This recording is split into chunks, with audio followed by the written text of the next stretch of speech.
السلام عليكم متتبعين، كي دايرين؟ اموركم مزيانه؟ الحمد لله. قصه اليوم على مصطفى. هذا الولد هذا في العمر ديالو 30 عام. مصطفى واحد النهار دخل الفيسبوك، لقى واحد البروفيل ديال واحد البنت زهره شهبه داخله بالاسم ديال ريم، عجباته وصيفط ليها انفيتاسيون، طلب الصداقه وهي تقبل، دارت له اكسبتي وبداو تيهضروا في الخاص في الميسنجر. وقال لها مصطفى انا في العمر ديالي 30 عام وها في خدام وها فين خدام. وريم قالت لي انا في العمر ديالي 20 عام انا ما خداماش جالسه في الدار. قال لها اعطيني النمره ديال التليفون ديالك نبقى نتواصل معك في الواتساب. قالت ليه ممنوع عليا نعطيك النمره ديالي، انا راه ما نقدرش، با صعيب وخوتي صعاب. قالت لي شتي هاد الميساجات اللي كان صيفط ليك كون با ساق الخبار وخوتي غاديين يدفنوني في بلاصتي. سمعنا ومصطفى تيهضر معاها في الميسنجر، ولكن داز تقريبا 20 يوم ريم ما بقاش كتصيفط له الميساجات. هادشي هذا خلى مصطفى يحماق وبغى يشق الارض ويعرف هاد ريم فينا هي، لان مصطفى تعلق بها ولا تيحماق عليها وكيبغيها، وقرر معاه راسو يتزوج بها. واحد الصباح لقى مصطفى ميساج جاه من عند ريم، بدا تيخاصم عليها وتيعاتبها وقال لها 20 يوم ما دخلتيش وما صيفطتي لي ميساج وخليتيني كالحمق وتخلعت عليه. قالت ليه شوف انا راه ماشي لخاطري، انا راه وقع لي واحد المشكل كبير بزاف. قال لها قولي لي شنو هو هذا المشكل، اشنو واقع؟ قالت له واحد النهار كنت غير بوحدي في الدار، جا ولد خالتي دق، حليت ليه الباب، ولد خالتي بحال خويا مربي معايا، ولكن هاد ولد خالتي طلع ولد الحرام تعدى عليا واغتصبني. مصطفى ملي سمع ولد خالتها اغتصبها ما عجبوش الحال، طلع عليه الدم وبدا تيعاير في ولد خالتها وقال ليها وري لي هاد الشماته نمشي نفعل له نمشي ندير ليه. قالت ليه ما عندك ما دير ليه ما تفعل ليه. قالت لي شتي انا راه في واحد الحاله يورثى لها، راه الوالد ديالي وخوتي باغن يقتلوني. قال لها شوفي يا ريم اعطيني العنوان ديال داركم نمشي نخطبك من باك، انا قابل عليك واخا ولد خالتي اغتصبك، انا قابل عليك، انا كنبغيك وكنحماق عليك وباغي نتزوج بك. قالت ليه خليني نكمل ليك. شتي خالتي وراجلها جاو عند با تيطلبوا با وتيرغبوه باش ما يمشيش لعند البوليس يدعي ولدهم، وراه اتفقوا باش انا نتزوج ولدهم خالد، وانا راه ما حامله هاد ولد خالتي ما قابله، انا صافي غندير في راسي شي حاجه ونتهنى من هاد الشيء كامل. قال لها مصطفى وري لي هاد ولد خالتك فين كاين، انا غنمشي نهنيك منه. مصطفى تحمس ودار فيها بطل ميغوار، غادي يمشي ياخذ الطار البنت الشهبه الزعراء الزوينه اللي داخله بالاسم ديال ريم في الفيسبوك، ورا ما شافها ما تلاقى معها ما عرفها كي دايره. غادوك الميساجات خلاو انه يولي بطل ميغوار. ريم عجبها هذا الرد ديال مصطفى ووافقات عليه، وهي تعطيه الخطه. سمع الكلام ديالها وخدا منها المعلومات. النهار ديال الجريمه مشى مصطفى هز واحد الموس دارو في جيبه وقصد العماره فين ساكن خالد ودخلت ريم. ملي طلع للعماره لقى واحد المراه واقفه، هذيك المراه سميتها نزهه، وكما قالت ليه ريم راه هي اللي غتعطيك الساروت باش تحل الباب، لانني انا ما نقدرش كيفاش نخرج ونعطيك الساروت ديال الدار ديال خالد ولد خالتها. وقالت لي بلي الدار راه خاويه، راه ما كاين حتى شي واحد، راه غير هو اللي كاينه في الدار. هذيك المراه نزهه عطات لمصطفى الساروت وعطاتو موس. مصطفى حل باب الدار ودخل وهي تبعوا هذيك المراه نزهه. جاتو غريبه، قال لها عطيتيني الساروت وعطيتيني الموس علاش داخله معايا؟ قالت ليه اسكت، ونعتات ليه البيت فين ناعس خالد. ودخل لقاها خالد ناعس، تهجم عليه وضربوه بالموس. خالد بالحر ديال ديك الضربه اللي جات في الصدر ديالو فاق وقف وشنق على مصطفى. مصطفى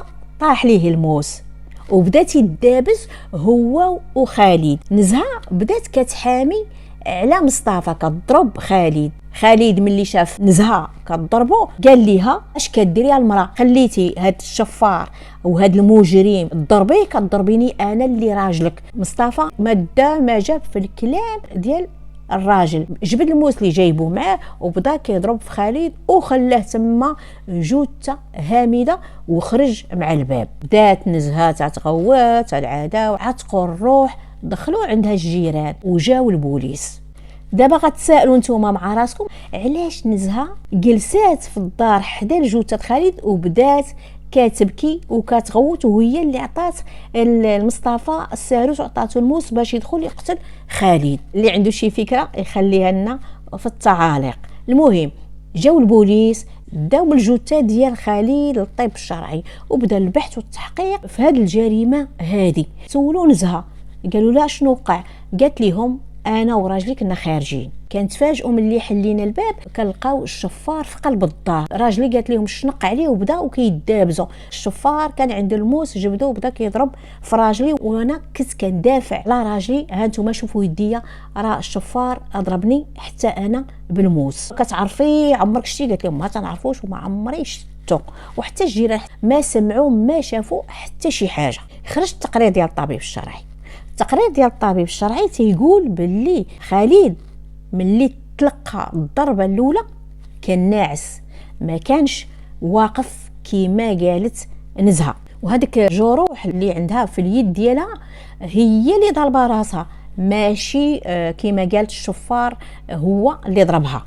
عرفوا باللي نزهه كذابه وما قالتش الحقيقه. جابوا نزهه وحطوا لها الادله ولقاو في التليفون ديالها دوك الميساجات اللي كانت كتقاسمهم مع مصطفى وكتشرح فيهم كيفاش تنفذ الجريمه ديالها. قالوا لها البوليس قولي لنا اشنو كاين.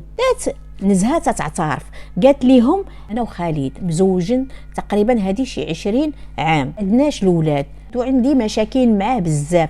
قالت ليهم انا تعرفت على واحد الولد سميتو حميد وعندي علاقه معاه وبغى يتزوج بيا، ولكن انا ما بغيتش نطلق من خالد، لان لا طلقت من خالد غنخسر الدار وغنخسر الحانوت. بديت كنفكر كيفاش نتزوج بحميد وتبقى لي الدار ويبقى لي الحانوت. قررت انني نقتل راجلي خالد. قالت ليهم دخلت الفيسبوك ودرت تصويره ديال واحد البنت زوينه، هذيك البنت عارضه ازياء، ودخلت بالاسم ديال ريم. دخلوا عندي بزاف ديال الرجال كيطلبوا الصداقه ديالي. بديت كنغربل فيهم وخليت مصطفى من خلال الميساجات اللي كان كيصيفط ليا عرفت باللي هذاك الولد نيه. قالت لهم بقيت كنسايرو حتى طيحتو في الشباك ديالي، وعرفت باللي مصطفى اي حاجه غنقولها له غادي يديرها. شرحت له الظروف ديالي باللي والديا صعاب وخوتي صعاب وما يمكنليش نخرج وما يمكنليش نتلاقى معاه. ملي قلت لي على ولد خالتي راه اغتصبني وغيزوجوني به، ولا تزوجت به نصفيها لراسي ونصفيها لولد خالتي. تحمس مصطفى وقال لي انا نهنيك منه، انا اللي غنمشي نحيد هاد ولد خالتك من طريق، انا اللي غنصفيها له. وداك الشيء قالت لهم ملي كان جابوا مصطفى ملي جابوه وواجهوه مع نزهه قالوا انا السيده ما تنعرفهاش، ولكن هاد المراه هي اللي عطاتني الساروت وعطاتني الساروت باش دخلت للدار ديال ولد خالت ريم باش نصفيها له حيت اغتصبها وغيتزوج بها وهي رافضاه. انا ريم ديالي، انا اللي غادي نتزوج بها. قالوا له شتي هاد نزهه هذاك الراجل اللي قتلتي راه راجلها، وهاد نزهه راه داخله في الفيسبوك بالاسم ديال ريم. مصطفى مبغاش يتيق هاد الهضره، قال لهم مستحيل وما يمكنش تكون ريم هي هاد المراه. ريم باقا صغيره عندها 20 عام، هاد المراه راه كبيره راه كبر مني انا. ولكن في الاخر تاكد باللي نزهه هي ريم وباللي هو كان ضحيه ديال نزهه اللي استغلاته وخلاته انه يثيق بها من خلال داك البروفيل اللي فيه بنت زوينه شهبه رضات به هو مصطفى اللي هو انسان على قد الحال، ما كان عمره ما كان كيتصور باللي بنت بحال هذه غادي تقبل عليه وتزوج به. الدم ديالو الوحيد انه عشق البنت الزوينه الزعره الشهبه اللي هي في الحقيقه هي نزهه المراه اللي في العمر ديالها 45 عام. السلام عليكم.